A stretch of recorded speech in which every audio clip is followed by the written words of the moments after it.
അങ്ങനെ നമ്മുടെ ട്രക്കിൻ്റെ second പാർട്ടിലോട്ട് second ഹാഫിലോട്ട് കിടക്കുകയാണ്. ബേസ് ക്യാമ്പിൽ നിന്ന് വീണ്ടും നമ്മൾ യാത്ര ആരംഭിക്കുകയാണ്. ഈ സെക്കൻഡ് ഹാഫ് എന്ന് പറഞ്ഞു കഴിഞ്ഞാൽ ഫസ്റ്റ് ഹാഫ് നിന്ന് എൻ്റർലി ഡിഫറെൻ്റാണ്.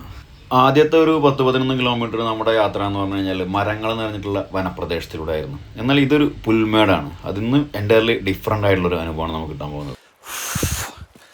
അടിപൊളി എക്സ്പീരിയൻസ് ആണ്. ലൈഫിൽ ഒരു പ്രാവശ്യമെങ്കിലും എന്തായാലും ചെയ്തിരിക്കണം, ഒരു രക്ഷയില്ല.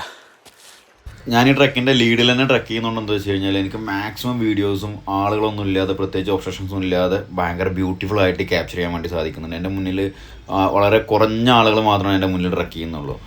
ഹിമാലയസിൻ്റെ ഒരു ഡീപ്പ് സ്പിരിച്വൽ ഫേസ് നമുക്ക് ഇവിടെ കാണാൻ വേണ്ടി സാധിക്കും. നമ്മളങ്ങ് ട്രക്ക് ചെയ്ത് കയറുമ്പോൾ തന്നെ അവിടെ ട്രക്ക് ചെയ്യാൻ വരുന്ന മീൻസ് അവിടെ ദർശനത്തിന് വരുന്ന പല ആളുകളെ കാണുമ്പോൾ തന്നെ നമുക്ക് ആ ഒരു ഫീല് നമുക്ക് കിട്ടും. എൻ്റെ അഭിപ്രായത്തിൽ ഹിമാലയൻ ട്രക്കുകൾക്ക് ഒരു 3 ഫേസാണ്.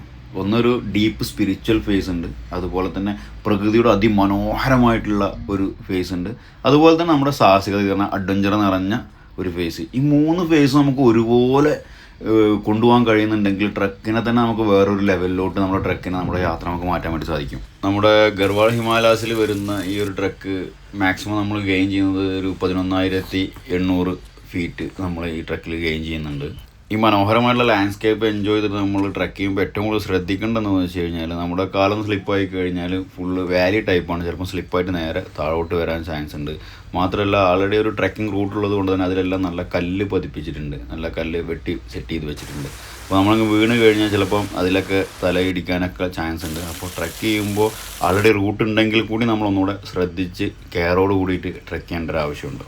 അങ്ങനെ ബ്യൂട്ടിഫുൾ ആയിട്ടുള്ള ഈ ഏരിയ കഴിഞ്ഞ് നമ്മൾ ട്രക്ക് എത്തിപ്പെടുന്നത് ലോർഡ് ശിവയുടെ രുദ്രനാഥ് ടെമ്പിളിലാണ്. അമ്പലത്തിൻ്റെ സൈഡിൽ നിന്നുള്ള വ്യൂ അതും വളരെ മനോഹരമാണ്.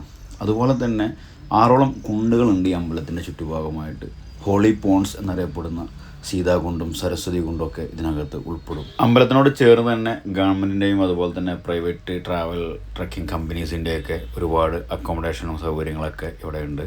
അപ്പോൾ ഗവൺമെൻറ് നമുക്ക് ഓൺലൈനായിട്ടൊക്കെ ബുക്ക് ചെയ്യാൻ വേണ്ടി കഴിയും. അതല്ല നമ്മളൊരു പ്രൈവറ്റ് കമ്പനി വഴി വരികയാണെന്നുണ്ടെങ്കിൽ അവർ തന്നെ ബാക്കി അതിൻ്റെ കാര്യങ്ങൾ ചെയ്തു തരികയും ചെയ്യും. ഈ ട്രക്ക് ഒരു സർക്യൂട്ട് രീതിയിലാണ് ഞങ്ങൾ ചെയ്തിട്ടുള്ളത്.